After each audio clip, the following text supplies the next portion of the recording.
Hello बच्चों, कैसे हैं? भगवान से दुआ है कि जो भी जहाँ होगा वो अच्छे से होगा, पढ़ाई कर रहा होगा। हम मेटलर्जी पढ़ा रहे थे। मेटलर्जी के अंदर हम लेक्चर नंबर 6 शुरू कर रहे हैं। लेक्चर नंबर 6 शुरू करें हम। बच्चों, हमने अब तक मेटलर्जी में देख लिया। मेटलर्जी के अंदर हमने देखा कि हमने जो ओर था उस ओर को हमने कंसंट्रेट कर दिया, यानी उसको कंसंट्रेट कर दिया। कंसंट्रेट करने के बाद उस ओर से हमने इम्प्योर मेटल निकाल लिया। क्या निकाल लिया? Impure.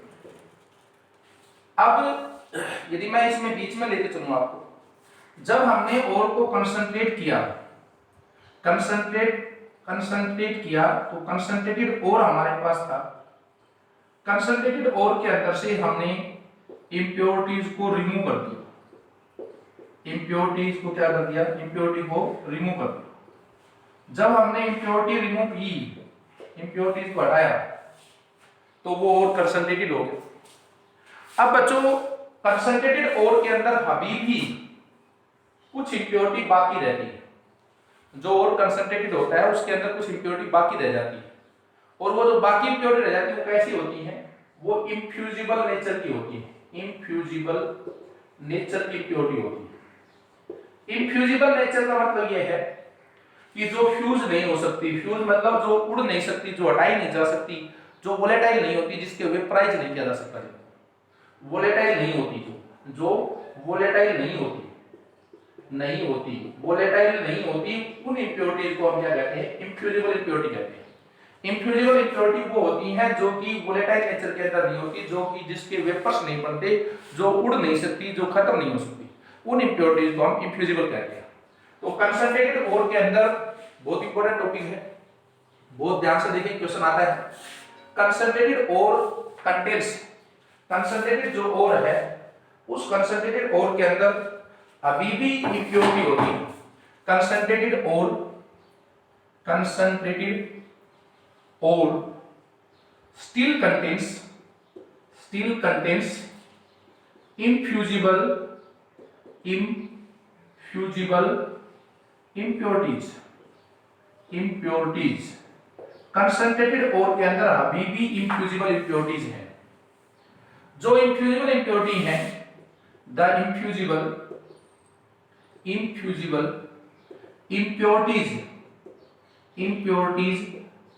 present in concentrated ore are known as gains, gains। जो इनफ्यूजिबल इम्प्योरिटी कंसंट्रेटेड ओर के अंदर प्रेजेंट होती है उनको हम गेन्स कहते हैं। ये बात बहुत ध्यान से, infusible impurity present in concentrated ore are known as gangues. अब जो गेन्स है उस गेन्स को भी तो रिमूव करना है। गेन्स क्या है? गेन्स है इनफ्यूजिबल इम्प्योरिटी है गेन्स, और उन इनफ्यूजिबल इम्प्योरिटी को हमें रिमूव करना है। तो उन इनफ्यूजिबल इम्प्योरिटी को हम फ्यूजिबल बनाने के लिए हम बाहर से केमिकल डालते हैं, केमिकल सब्सटेंस डालते हैं। उस केमिकल सब्सटेंस को हम क्या कहते हैं? फ्लक्स कहते हैं। क्या कहते हैं? उसको हम फ्लक्स कहते हैं। वो जो बाहर से हम केमिकल सब्सटेंस डालते हैं उस केमिकल सब्सटेंस को हम फ्लक्स कहते हैं। फ्लक्स, उसको हम कहते हैं फ्लक्स। और जो फ्लक्स डाला हमने, वो फ्लक्स इन गेन्स के साथ कंबाइन होकर एक फ्यूजिबल मटेरियल बना देता है। फ्यूजिबल सब्सटेंस बना देता है। उसको हम क्या कहते हैं? स्लग कहते हैं। स्लग, क्या कहते हैं उसको? स्लग। ध्यान से देखिए इस बात को। Concentrated ore still contains some infusible impurity. They are known as gains. To make gains fusible, we add a chemical from outside that is known as flux. The flux combines with gains to form a fusible substance, fusible material that is known as slug. क्या कहते हैं इसको? Slug कहते हैं। अब हमारे पास क्या आ गया? Gains plus flux will give slug. अब हम ये देखें ये फ्लक्स क्या है, ये बात देखें कि ये फ्लक्स क्या होता है। हम ये देखें कि फ्लक्स क्या होता है, फ्लक्स क्या है और कैसे कैसे होते हैं। फ्लक्स की बात करें कि फ्लक्स क्या है? Flux the chemical substances added to the gains to make them fusible is known as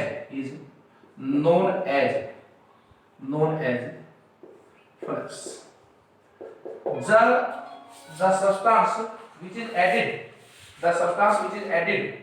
वो substance जो ऐड किया जाए, the substance which is added to gains to make them fusible is known as flux. Depending upon the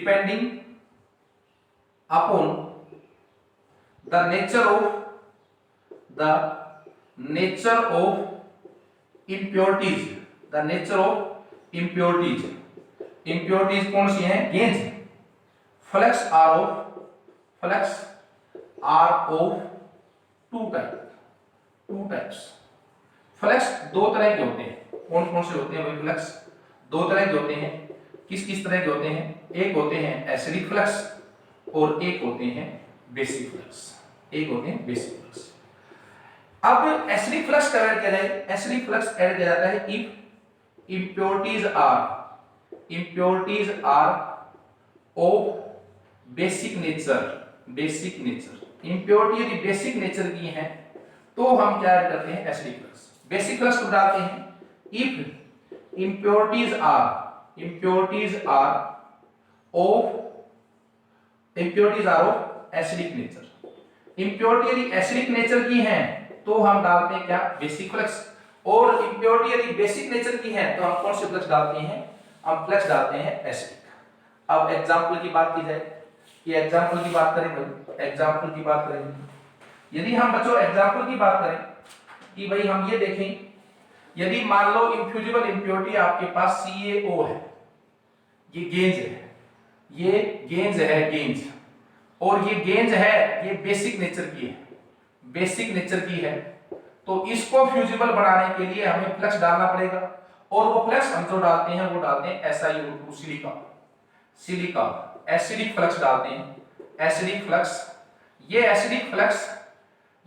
flux है, ये basic nature की impurity है, Ganges है. ये दोनों कंबाइन होकर CaSiO3 बनाते हैं. जो CaSiO3 बना, ये क्या कहोगे इसको? ये आपके पास स्लग है. क्या है बच्चों? ये स्लग. आगे देखिए, हम यदि हमारे पास ये कौन सी इंप्योरिटी थी? ये बेसिक इंप्योरिटी थी.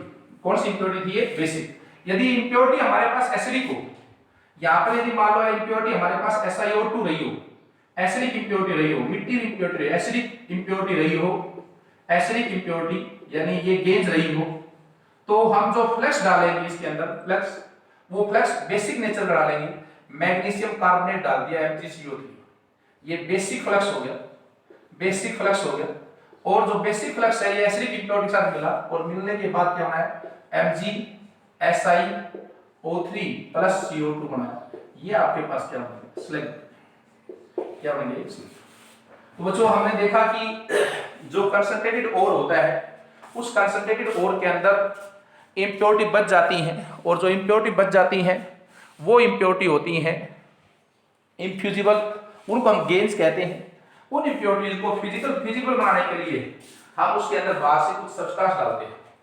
उन सब्सटेंसेस को हम क्या कहते हैं? फ्लक्स कहते हैं. फ्लक्स दो तरह के होते हैं, एक एसिडिक और एक क्या होता है? बेसिक. एसिडिक फ्लक्स तब डाला जाता है जब इंप्योरिटी किस नेचर की हो? इंप्योरिटी बेसिक नेचर की हो. और बेसिक फ्लक्स तब डाला जाता है जब इंप्योरिटी कौन नेचर की हो? एसिडिक नेचर की. इसके बाद देखें, हम इसके बाद पढ़ रहे हैं बच्चों थर्मोडायनेमिक प्रिंसिपल्स ऑफ एक्सट्रैक्शन या फिर metallurgy. Thermodynamic principles of extraction और मेटलर्जी हम पढ़ने की कोशिश क्या कर रहे हैं? थर्मोडायनेमिक प्रिंसिपल्स ऑफ एक्सट्रैक्शन और मेटलर्जी, ये हम पढ़ना चाह रहे हैं. हम थर्मोडायनेमिक प्रिंसिपल्स को पढ़ना चाह रहे हैं. मेटलर्जी के एक्सट्रैक्शन के थर्मोडायनेमिक प्रिंसिपल्स क्या है, कि थर्मोडायनेमिक्स किस एक्सट्रैक्शन को ये कहती है कि ये एक्सट्रैक्शन हो जाएगी, वो बात हम पढ़ना चाह रहे हैं. बहुत इंपॉर्टेंट है, पढ़ाने का सिखाने का कॉन्सेप्ट यही है इंपॉर्टेंट। हम यदि देखें तो थर्मोडायनामिक्स कहती है all extractions for which delta G is negative, वो एक्सट्रैक्शंस जिन एक्सट्रैक्शन के लिए डेल्टा जी की वैल्यू नेगेटिव हो, all extractions for which delta G is negative are possible। Delta G का मतलब फ्री एनर्जी चेंज, क्या हो गया इसका मतलब क्या है, फ्री एनर्जी चेंज। हर वो एक्सट्रैक्शन जिसके लिए डेल्टा जी की वैल्यू नेगेटिव है वो पॉसिबल है, वो स्पॉन्टेनियस है, वो हो सकती है। अब हमने इक्वेशन पढ़ी थी, एक इक्वेशन आती है हमारे पास थर्मोडायनामिक्स के अंदर, Gibbs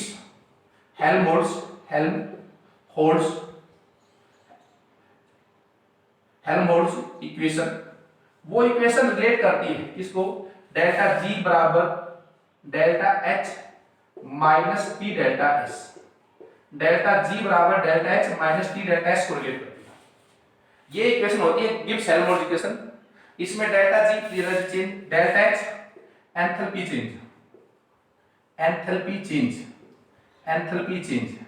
delta S entropy change. ये क्या है, एंट्रोपी चेंज। ये इक्वेशन इसको रिलेट करती है। तो पहला है all extractions for which delta G is negative are possible, thermodynamic aspect है। दूसरा एस्पेक्ट क्या है, for the extractions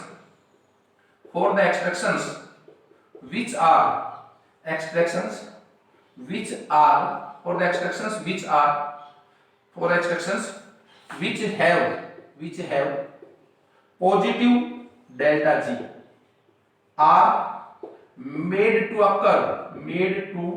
occur by coupling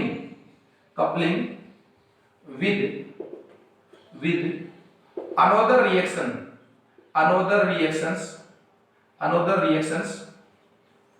for which delta G is negative and greater than first so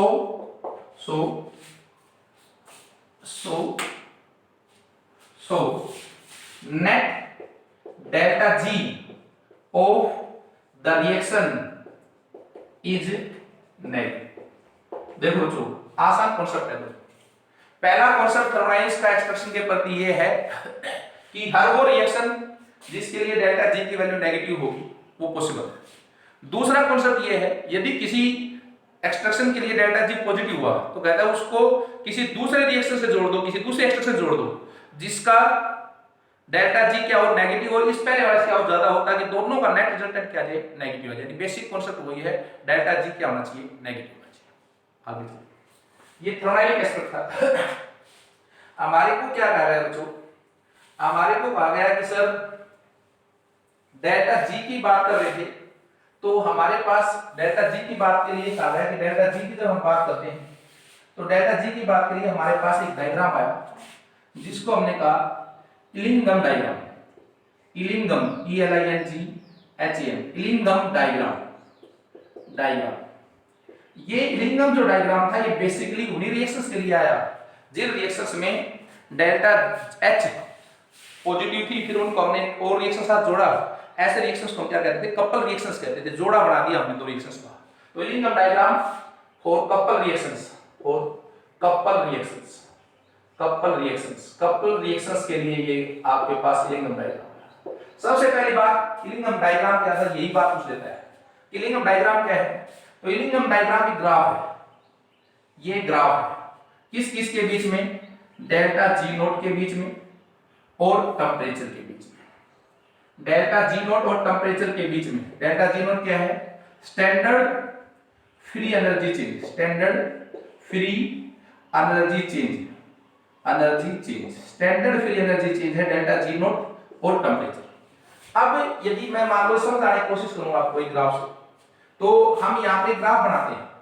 मैंने ग्राफ बनाया, ये graph मैंने बनाया, ये ग्राफ मैंने था आपके लिए Mg + O2 gives MgO, MgO 2 था 2। अब देखो बच्चों इस ग्राफ की विशेषता देखो, इन ग्राफों के बारे में देखो। ग्राफ जो है वो एक ग्राफ होता है, इलिंगम डायग्राम एक ग्राफ होता है किस किस के बीच में, standard clearance change delta G note और टेंपरेचर के बीच में। किसके लिए बनाया जाए ग्राफ है, इलिंगम डायग्राम क्या है, एक graph between delta G nought and temperature for formation of an oxide. किसी ऑक्साइड की फॉर्मेशन के लिए ग्राफ है डेल्टा जी नोट में और टेंपरेचर में। अब ये ग्राफ जनरली स्ट्रेट लाइन होते हैं, ये स्ट्रेट लाइन होते हैं। अब यहाँ पर जो बैंड आ गया, ये बैंड आया, इससे ऊपर से लेता हूं, बैंड आया, जो भी बैंड होते हैं, ये जो बैंड है, ये बैंड रिप्रेजेंट्स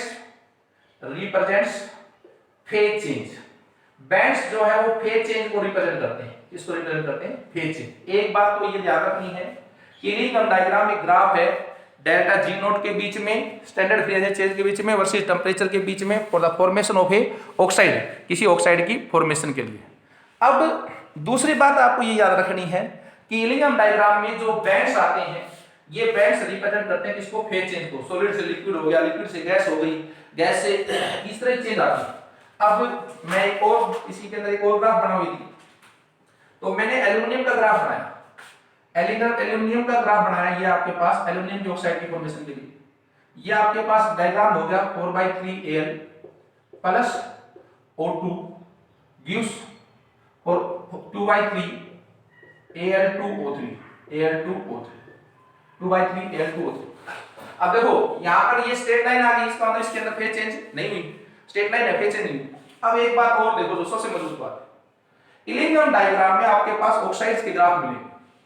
ये ऑक्साइड ऊपर है Al2O3, ऑक्साइड ऊपर है, ये ऑक्साइड नीचे है MgO। अब इलिंगम डायग्राम से सबसे बड़ा जो निष्कर्ष हम निकालते हैं, जो सबसे बड़ा कंक्लूजन निकालते हैं, कंक्लूजन ये निकालते हैं कि जो ऑक्साइड ऊपर है उस ऑक्साइड को हम रिड्यूस कर सकते हैं नीचे वाली ऑक्साइड के मेटल से, यानी कि मैग्नीशियम जो है वो रिड्यूस कर सकता है Al2O3 को।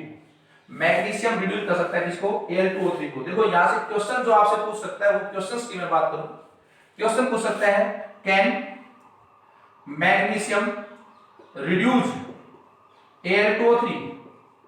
तो ऐसे क्वेश्चन जब भी आए तो उसमें हमें ये देखना होता है कि जो ऑक्साइड इलिंगम डायग्राम में ऊपर है वो ऑक्साइड रिड्यूस की जा सकती है नीचे वाली ऑक्साइड के मेटल के द्वारा, यानी कि Al2O3 मैग्नीशियम के द्वारा रिड्यूस की जाएगी। यस, आंसर क्या हो गया, यस, क्योंकि Al2O3 ऊपर है, मैग्नीशियम नीचे है। दूसरा क्वेश्चन पूछता है हमसे, can MgO be reduced by air? क्या MgO को एयर से रिड्यूस कर सकते हो? तो यहां पर देखो MgO नीचे है, एयर ऊपर है, नहीं होगा, नो, क्योंकि इसके लिए डेल्टा जी क्या जाएगी, पॉजिटिव। इलिंगम डायग्राम का सबसे बड़ा कंक्लूजन यही है एंटी लेवल। समझ में आ गया सबको? चलो आगे चलो। यदि हम इससे थोड़ा सा और आगे चलें तो हमने रिडक्शन के लिए प्रोसेस पढ़ी थी, और रिडक्शन की जो हमारी प्रोसेस थी वो रिडक्शन की प्रोसेस हमारी थी एक स्मेल्टिंग। हमने रिडक्शन के लिए पढ़ी थी प्रोसेस रिडक्शन के लिए, और रिडक्शन के लिए हमारी जो प्रोसेस थी रिडक्शन ऑफ ऑक्साइड और into impure metal, reduction of oxide और इनटू इम्प्योर मेटल, उसके लिए हमारी एक प्रोसेस थी, और प्रोसेस का क्या नाम था, प्रोसेस का नाम था स्मेल्टिंग। क्या नाम था प्रोसेस का, स्मेल्टिंग। अब हमने स्मेल्टिंग जब पढ़ी तो स्मेल्टिंग के अंदर हमने कहा smelting is the process of reduction of oxide और बाय कार्बन। अब कार्बन कई फॉर्म यूज होती है, कार्बन कोक की फॉर्म में हो सकती है, कोल की फॉर्म में हो सकती है, CO हो सकता है, CO2 हो सकता है, इस तरह की बहुत सी फॉर्म। अब हम इसके इलिंगम डायग्राम से ये पढ़ना चाह रहे हैं, इलिंगम डायग्राम से हम ये वाली बात करना चाह रहे हैं कि ये क्या हो रहा है। जब हम इलिंगम डायग्राम से पढ़े इसको तो हमने कहा भाई कार्बन यदि यूज हुई तो कार्बन सॉलिड थी, ऑक्सीजन के साथ रिएक्ट करी, गैस थी, ऑक्सीजन के साथ रिएक्ट करी क्या बना, CO2, CO2 गैस बनी। दूसरा हमारे पास यदि कार्बन सॉलिड थी, दूसरा ये देखिए कार्बन सॉलिड थी, ऑक्सीजन के साथ रिएक्ट करी, रिएक्ट कर गैस थी, क्या बना दी, CO गैस, CO गैस बना दी, CO गैस बना दी। दो ले लो 2 और ये 2CO गैस। तीसरा CO गैस थी हमारे पास, ऑक्सीजन के साथ रिएक्ट करी, रिएक्ट करके क्या बना दी, CO2 गैस, CO2 गैस बना दी। CO2 गैस यदि बना दी तो ये भी हमने 2 कर दिया, ये भी आपके पास क्या हो गया 2 हो गया CO2 गैस। यदि हम इनका इलिंगम डायग्राम बनाएं, हम इलिंगम डायग्राम बनाएं इसका, तो देखो बच्चों ध्यान से देखेंगे, थोड़ा सा टफ है, थोड़ा सा 10वीं के बच्चों के लिए थोड़ा सा मुश्किल हो सकता है, बाकी समझा देंगे कोई बात नहीं। हमने पढ़ा था डेल्टा G बराबर delta H minus T delta S, ये रिलेशन था। डेल्टा S जो है वो डेल्टा S है entropy change, entropy change. Delta S क्या है, एंट्रोपी चेंज। एंट्रोपी पता होगा, नहीं भी पता होगा, एंट्रोपी होती है degree of randomness, degree of randomness, randomness. अब डिग्री ऑफ रैंडमनेस की बात करें तो यदि मैं बहुत सिंपल भाषा में बताऊं तो बिखराव, बिखराव कि कौन ज्यादा बिखराव करता है, बिखराव कौन ज्यादा बिखरता है। डेल्टा S चेंज को रिप्रेजेंट करता है, ये हमेशा S final minus S initial होती है, S final minus S initial होती है। अब यदि हम ग्राफ बनाएं, डायग्राम बनाएं तो देखो ध्यान से, ये मैंने यहां पर डेल्टा G नोट ले लिया, ये यहां पर मैंने टेंपरेचर ले लिया, ये डेल्टा G नोट, ये टेंपरेचर। पहले वाले देखो सॉलिड तो बिखरते ही नहीं भाई, गैस बिखरती है, सॉलिड बहुत कम बिखरते, गैस बिखरती है। पहले वाले इक्वेशन में देखो, फर्स्ट इक्वेशन के अंदर रिएक्टेंट साइड में एक गैस था, गैस का एक था, 1 मोल था, प्रोडक्ट में भी एक था। इसका मतलब यहां पर जो हीट चेंज होगी वो होगी delta S final minus initial, 1 मोल गैस थी प्रोडक्ट में, 1 मोल गैस थी रिएक्टेंट में, नहीं बिखरा, कोई चेंज नहीं आया। एंट्रोपी चेंज 0, तो फ्री एनर्जी चेंज पहले रिएक्शन की कुछ इस तरह से आती है, यानी रिएक्शन क्या हो गया, C solid plus O2 gas gives CO2 gas, यानी इसके अंदर एंट्रोपी चेंज नहीं हुआ, डेल्टा टेंपरेचर साथ एंट्रोपी चेंज नहीं हुआ, स्ट्रेट लाइन है। दूसरा इसमें यहां पर देखो, यहां पर delta G that is equal to delta H minus T delta S, T delta S। Entropy की बात करें, O2 गैस 1 मोल, ये 2 मोल, डेल्टा S क्या होती है, delta S S final minus S initial, ये 2 मोल गैस है, ज्यादा बिखरेगी, ज्यादा माइनस कम, ज्यादा माइनस कम, कैसे वैल्यू आएगी, positive. Delta G that is equal to delta H minus T into positive delta S, positive delta S, positive positive ये क्या हो गया, नेगेटिव। ये जितना बढ़ेगा डेल्टा S बढ़ेगा, डेल्टा G उतनी ही ज्यादा नेगेटिव आएगी। डेल्टा G जितना, डेल्टा S जितना बढ़ेगा डेल्टा G उतनी ज्यादा नेगेटिव आएगी। तो सेकंड केस में यदि मैं देखूं डेल्टा G उतनी ज्यादा नेगेटिव आएगी, तो सेकंड केस के अंदर नेगेटिव वैल्यू आती जाएगी, यानी कि नेगेटिव वैल्यू आ गई। ये इस तरह का ग्राफ है, ये किसके लिए है, सेकंड वाले के लिए है, सेकंड वाला जो है इसके लिए है, सेकंड के लिए ये। अब सेकंड के लिए ये है, यानी कि सेकंड कौन सा है, 2C solid plus O2 gas gives 2CO gas, 2CO gas. बोलो तीसरा केस, थर्ड केस देखिए, थर्ड केस यहां पर 2 मोल है, बोलो भाई 1 मोल ये भी है, यहां 2 मोल है, ये 2 से 2 कैंसिल हो गया, रिएक्टेंट साइड में क्या हो गया, डेल्टा S, डेल्टा S बराबर S final minus S initial, final की क्या है, प्रोडक्ट की कम, ये क्या है, ज्यादा, ज्यादा, तो ये ज्यादा है, ज्यादा नेगेटिव आएगी। यदि ये नेगेटिव तो ये सारा फैक्टर क्या होगा, पॉजिटिव, यानी ये यदि फैक्टर बढ़ेगा तो ये कम होगा, यानी इसकी वैल्यू लेस नेगेटिव होगी, लेस नेगेटिव होगी। इसका मतलब ये आपके पास इस तरह का ग्राफ आएगा, इसका इस तरह ग्राफ आएगा, क्या बनेगा ग्राफ, ये 2CO gas plus O2 gives 2CO2 gas, 2CO2 gas.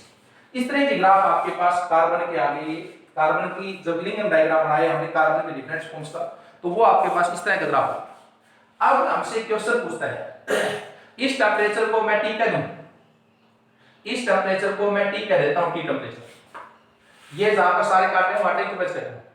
T temperature के ऊपर मैं यदि क्वेश्चन पूछूं, ध्यान से देखें बहुत मजबूत क्वेश्चन है, यदि ये क्वेश्चन समझ में आ गया तो हो सकता है ये बातें थोड़ी कम समझ में आती 10th के बच्चों, लेकिन ये क्वेश्चन यदि समझ में आता है तो कॉन्सेप्ट क्लियर होगा आपका। यहां पर टी टेम्परेचर पे आपसे ये पूछे कि इस टी टेम्परेचर के ऊपर क्या CO2 को, ये ग्राफ ध्यान रखना, ये ग्राफ जो है ये CO के लिए है, ये जो ग्राफ है ये C के लिए है, ये ग्राफ जो है ये सॉलिड के लिए है CO2 बनना, और ये ग्राफ इसके लिए है।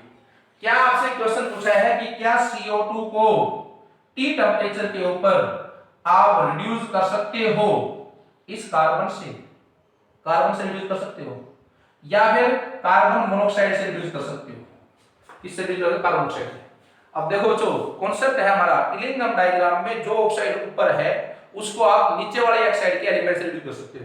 तो इलिंगम डायग्राम, ये वाला डायग्राम, ये CO का डायग्राम, ये इसमें CO2 जो है उस CO2 को यदि आप रिड्यूस करना चाहो तो नीचे वाले से कर सकते हो, इस वाले से कर सकते हो, और इस वाले के लिए डायरेक्ट कौन है CO। तो CO2 को यहां पर आप रिड्यूस कर सकते हो किससे, CO से। क्या आप CO2 को इस टेम्परेचर से पहले, टी टेम्परेचर से पहले क्या आप C से रिड्यूस कर सकते हो, इससे रिड्यूस नहीं कर सकते क्योंकि ये ऊपर है। उसके बाद टी टेम्परेचर से बियॉन्ड पूछ ले आपसे कि टी टेम्परेचर से आगे जाकर, तो टी टेम्परेचर से आगे गए तो CO2 का ग्राफ तो यही था, CO2 ग्राफ तो यही था। आप CO2 को उस समय फिर ये नीचे आ गया, इस टेम्परेचर से आगे गए ये नीचे आ गया, यदि ये नीचे आ गया तो आप इसको किससे रिड्यूस कर सकते हो, कार्बन से, किससे रिड्यूस कर सकते हो। एक और क्वेश्चन करवाता हूं, एक और क्वेश्चन करवाएंगे, क्वेश्चन एक और करवाते हैं। 10th एनटीएससी के अंदर ये चीजें बहुत टफ पेपर जब आएगा तभी बातें पूछेगा, नहीं तो वहां पर बड़े सिंपल से आपसे प्रोसेस के नाम पूछता है कि कौन कौन सी प्रोसेस यूज हुई। एक और क्वेश्चन करवाता हूं आपसे, आपको एक ग्राफ दिया गया डेल्टा G नोट में और टेम्परेचर में, डेल्टा G नोट में और टेम्परेचर में आपको एक ग्राफ दिया गया, और ये ग्राफ दिया गया किसका है, Fe plus 3O2, 4Fe plus 3O2 gives 2Fe2O3, 2Fe2O3, Fe2O3। दूसरा आपको ये ग्राफ दिया गया, ये किसका ग्राफ है, 2C plus O2 gives 2CO, 2CO। तीसरा आपको ये ग्राफ दिया गया, तीसरा ग्राफ आपको ये दिया गया, ये किसका ग्राफ है, 2CO plus O2 gives 2CO, और ये टेम्परेचर को यहां पर डिमार्केट किया गया और ये टेम्परेचर पूछा गया, कहा गया 1073 केल्विन। बच्चों इलिंगम डायग्राम से रिलेटेड भी कोई क्वेश्चन आएगा तो बिल्कुल इसी टाइप का आएगा, और इस क्वेश्चन को आप ध्यान से देख लें, मैं 100% इसको समझा। इस क्वेश्चन में हमसे पूछा गया, क्या पूछते हैं इस क्वेश्चन में हमसे, इस क्वेश्चन में हमसे पहली बात जो पूछी गई, below 1073 kelvin which is good reducing agent which out of C and CO can reduce Fe2O3। ये क्वेश्चन पूछा गया। कॉन्सेप्ट देखो, कॉन्सेप्ट याद रखता नहीं, कॉन्सेप्ट देखना है। कॉन्सेप्ट क्या है कि Fe2O3 का इलिंगम डायग्राम में ये ग्राफ है। अब यदि ये ग्राफ है तो हमने पढ़ा जो ऑक्साइड इलिंगम डायग्राम का, जो इलिंगम डायग्राम में जो ऑक्साइड ऊपर है उसको नीचे वाला ऑक्साइड का एलिमेंट रिड्यूस कर सकता है। 1073 ये रहा, इससे नीचे ये लाइन है, इससे नीचे ये लाइन है, बोलो इसकी लाइन है CO वाली लाइन है, तो CO जो है वो रिड्यूस कर सकता है Fe2O3 को, कार्बन नहीं कर सकेगा क्योंकि कार्बन का ग्राफ क्या है, ऊपर है। दूसरा क्वेश्चन पूछ ले, above 1073 which out of CO and CO can reduce Fe2O3। 1073 से आगे, यानी इधर आ जाओ, अब इधर आ गया, इधर आ गया तो कॉन्सेप्ट तो वही अभी भी, जो नीचे है वो रिड्यूस कर पाएगा। अब नीचे कौन आ गया, नीचे ये वाला ग्राफ आ गया, तो इससे आगे कौन रिड्यूस कर पाएगा, आपको कार्बन रिड्यूस कर पाएगा, क्योंकि कार्बन नीचे आ गया, इसमें कौन नहीं कर पाएगा, CO नहीं। ये बच्चों आपका लेक्चर था। इस लेक्चर के बाद हमारे पास मेटलर्जी के अंदर एक लेक्चर और बच गया केवल, जिसमें हमें रिफाइनिंग करनी है मेटल्स की। वो भी करवाया गया। आप ये पढ़ेंगे, अच्छे से पढ़ेंगे, कोई डाउट हो तो मेरे से पूछ लेना। अगले लेक्चर में फिर मिलेंगे, तब तक के लिए बाय।